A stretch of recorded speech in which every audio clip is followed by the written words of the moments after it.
How might Donald Trump's new executive order about gender-affirming care for young people impact trans adults across America?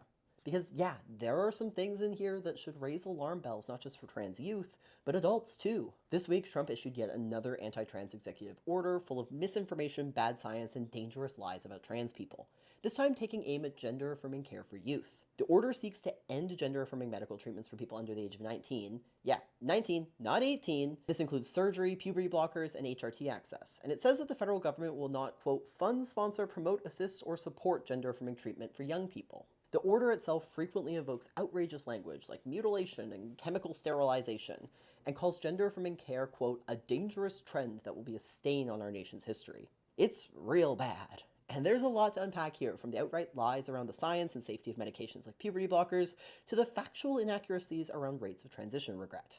But there are a few nuggets in here that suggest that the Trump administration could take aim at adults' transition-related healthcare next.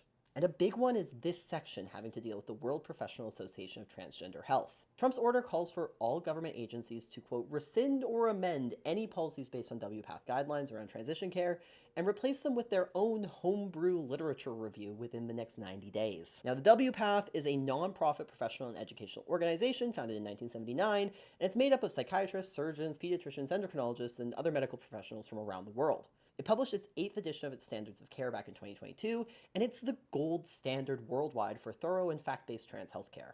The amount of medical experts cited or bylined on this thing is like crazy.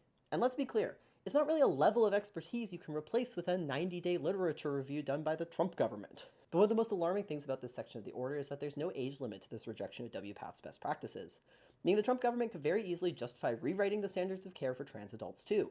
And that could mean limiting how transition-related care is funded, performed, or even possible in America. Similarly, another section of the order directs the Department of Justice to enforce, quote, laws against female genital mutilation across America and investigate any, quote, misleading done around the side effects of gender-affirming medication or surgery.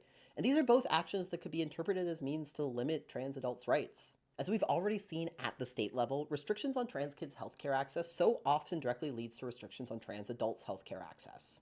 Last year, Florida passed a sweeping anti-trans law that not only bans gender-affirming care for minors, but makes access to transition-related healthcare a lot harder for adults. Laws like that, or Trump's executive order that introduce threats, penalties, or restrictions on doctors who provide gender-affirming care, will have a chilling effect, and mean that there's just less access to care for those who need it most.